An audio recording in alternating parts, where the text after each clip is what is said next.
Countless centuries ago, when humanity was just taking its first steps in a primitive world full of mysteries, the world witnessed the arrival of beings that should never have existed.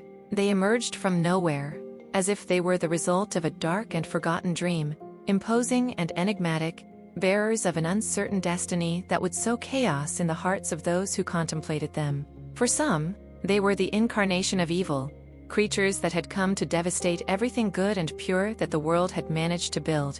To others, however, they were doomed saviors, beings destined to lead humanity into a new dawn, even if the price to pay was the destruction of the known. But one truth was undeniable.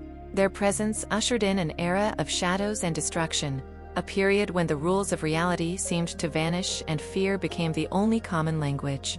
Under stormy skies, where clouds swirled as if conspiring against the sunlight, and in untamed lands that had never been trodden by the foot of man, those creatures rose among mortals, defying all that was known. Their colossal bodies, which seemed to be made of a substance between flesh and mist, were hidden in the eternal mist that accompanied them. With each step they took, the ground trembled as if the earth itself felt terror at their presence. Their eyes, deep and luminescent, seemed to contain the knowledge of ages past and future, and their breath was like the icy wind that precedes an unstoppable storm. No one understood his purpose, but everyone, from the humblest peasant to the wisest of elders, felt the weight of his coming, as if an invisible slab had fallen upon the world. Their origin was not earthly, that much was evident. They did not belong to this world, nor to any other that mortals could imagine. They were children of a forbidden union, an act that transgressed divine laws and unleashed the wrath of the gods. According to the legends, they were born of a union between celestial beings and the daughters of men, a mixture of the divine and the mortal that should never have happened. Their existence was a curse, a cosmic mistake that would change the course of humanity forever. They were the Nephilim, the giants who walked among men, the heirs of a sin that would never be forgotten. Their blood bore the mark of rebellion, and their destiny was bound to suffering and destruction. The Nephilim were not mere creatures. They were living symbols of hybris, of the arrogance of those who believed they could defy the natural order of things. With their arrival, the world began to change. The seasons became unpredictable, the rivers changed their course and the crops rotted in the fields. Wars broke out among men, fueled by the fear and despair that the Nephilim sowed in their wake. Some worshipped them as gods, erecting altars in their honor and offering them sacrifices in a desperate attempt to appease their wrath. Others, on the other hand, cursed them, blaming them for all the misfortunes that befell their homes. But the Nephilim were neither gods nor demons. They were something else, something beyond human comprehension. They were the result of a failed experiment, a fusion of the divine and the mortal that was never meant to exist. And though their presence was terrifying, there was also a strange beauty about them, a deep melancholy that suggested that they themselves were aware of their own curse. Perhaps, in some hidden corner of their souls, they wished to find redemption, but the weight of their origin prevented them from reaching it. Thus, the Nephilim walked the earth, leaving behind them a trail of destruction and unanswered questions. Their history became legend, and their legend became myth. But though centuries passed and their memory faded in time, their legacy lingered, like a shadow that looms over humanity, reminding it that there are forces in the universe that should never have been awakened. And so, in the hearts of those who still retain the knowledge of their existence, the question lingers: were the Nephilim a punishment or a warning? The answer, perhaps, lies in the mists of time, waiting to be discovered by those who dare to seek it. The ancient texts of the Book of Enoch narrate in detail the origin of the corruption that stained the earth, a story that goes back to time immemorial, when the world was still young and the boundaries between the divine and the earthly were blurred.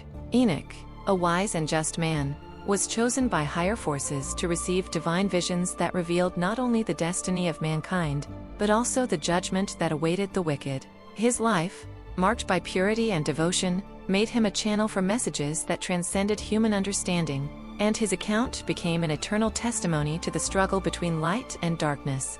In a secluded place, far from the bustle of men and under the shade of a century-old tree whose branches seemed to touch the sky, Enoch closed his eyes and fell into a deep sleep. It was no ordinary dream, but a trance-like state in which his spirit was freed from earthly bonds to ascend to heavenly realms. In his vision, the veil separating the mortal from the divine was torn, and angels descended from heaven in a majestic procession. However, among them were rebellious beings, fallen angels who had abandoned their place in heaven to mingle with the sons of men.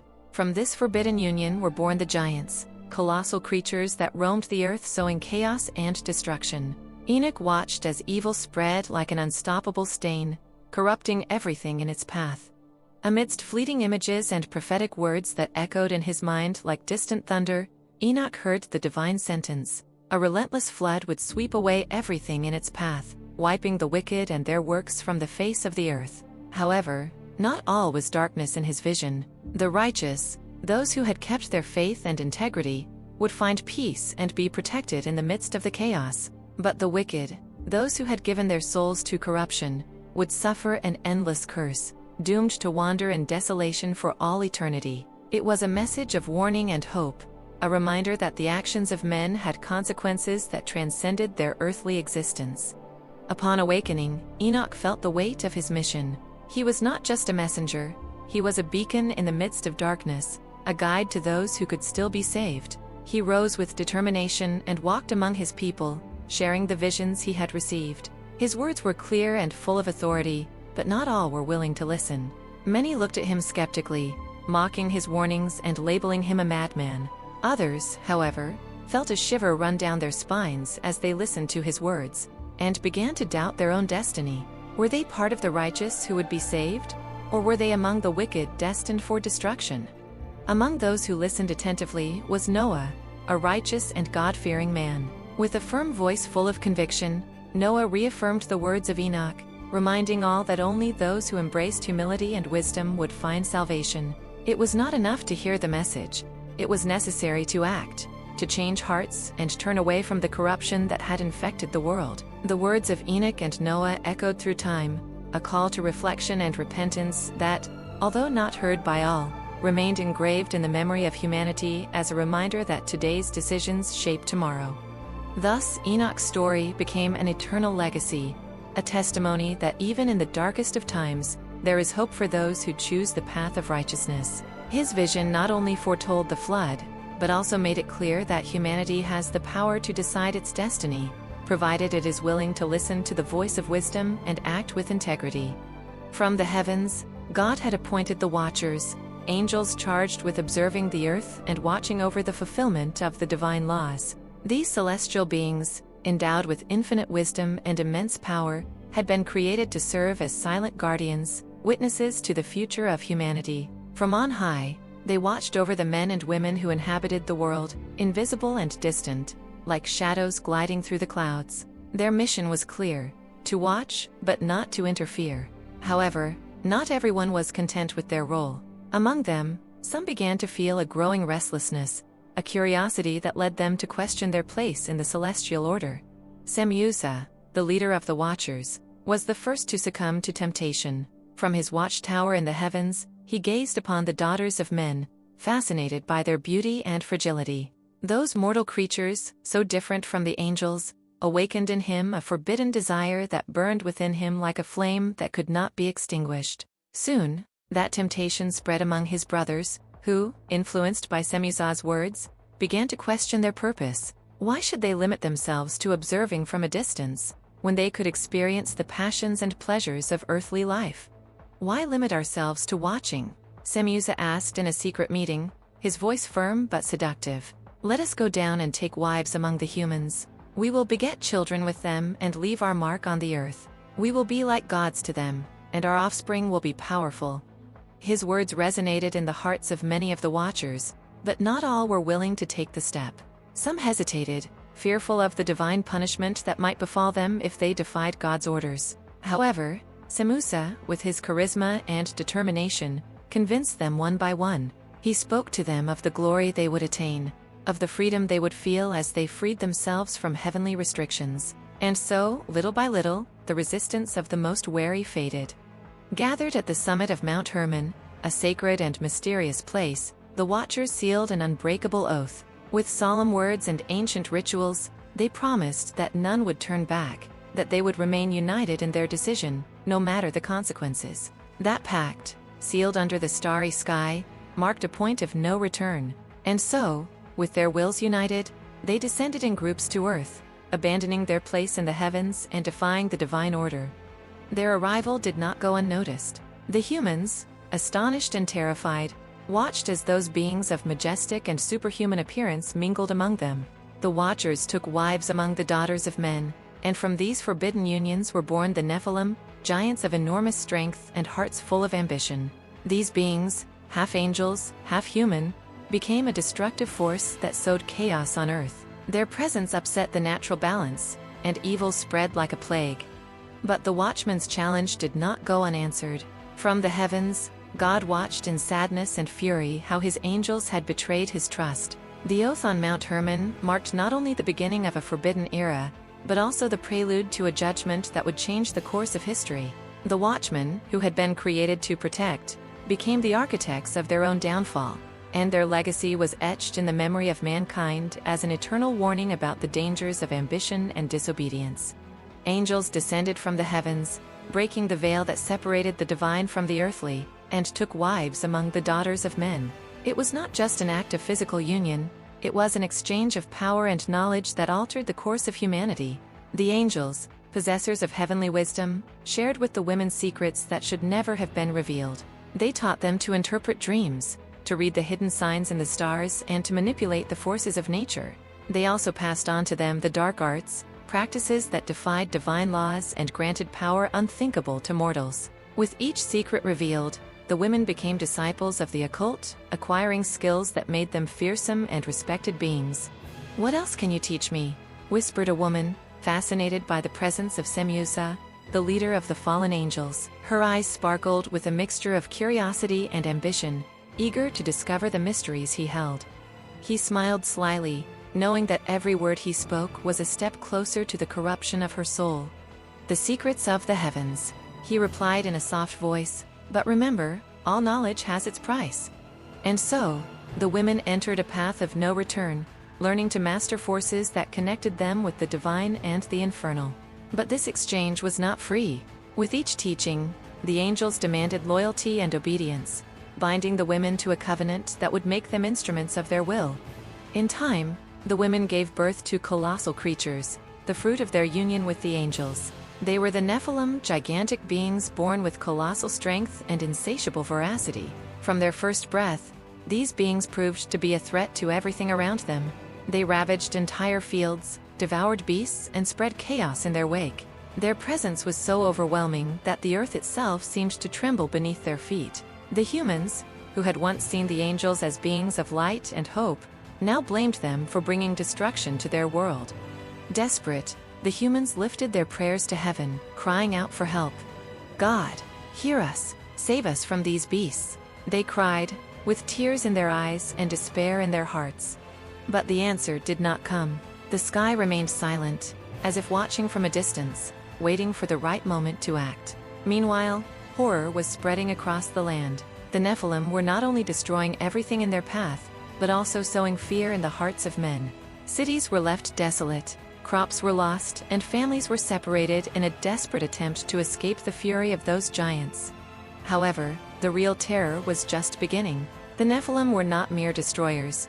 They were the result of a forbidden union, a failed experiment that had thrown the natural order out of balance. In time, their ambition grew, and they were not content with devouring the Earth's resources. They began to demand tribute from humans, subjecting them to a regime of terror and slavery. Those who resisted were mercilessly crushed, while those who submitted lived in a constant state of fear and oppression. The prayers of humans became more urgent, but the heavenly silence persisted. Some began to lose faith, wondering if God had abandoned them. Others, on the other hand, believed that this was a punishment for their sins, a test they had to pass to prove their loyalty. But what they did not know was that divine judgment was already underway, and that the fate of the Nephilim and the fallen angels was sealed. The horror they were experiencing was only the prelude to a purification that would change the world forever. The cries of humanity, full of despair and anguish, ascended to the heavens as a collective cry that could not be ignored. They reached the ears of the archangels, beings of light and power that watched over the balance between heaven and earth. Michael, Gabriel, Sariel, and Raphael, hearing the pleas of men, felt a deep anguish as they contemplated the corruption that ravaged the earth. Violence, evil and destruction had spread like a plague, and the world once created in love and harmony now groaned under the yoke of giants and the influence of fallen angels. Solemnly, the archangels stood before the throne of God, bearing with them the news of the devastation they had witnessed. "The Watchers have broken their purpose," they said mournfully, their voices echoing in the majesty of heaven. "Their children, the giants, have plunged the world into violence and death. Mankind groans under their yoke, and evil spreads unchecked. The earth, once a reflection of your glory, is now stained with blood and corruption." Then the voice of God resounded with an authority that shook the foundations of heaven and earth. His words were clear and forceful, a decree that would mark the destiny of all living things. "Gabriel, punish the bastards," he commanded, referring to the Nephilim, the giants who had sown chaos.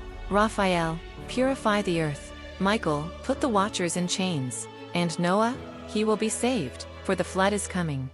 The archangels, without hesitation, prepared to fulfill the divine will. The heavens opened, and an intense light illuminated the earth as they descended, each with a specific mission. Michael, the celestial warrior, turned to the fallen angels, those who had betrayed his purpose. With chains forged in divine fire, he chained them and cast them into the darkest depths, where they would be confined until the day of reckoning. Meanwhile, Raphael, the healer, began his task of purification.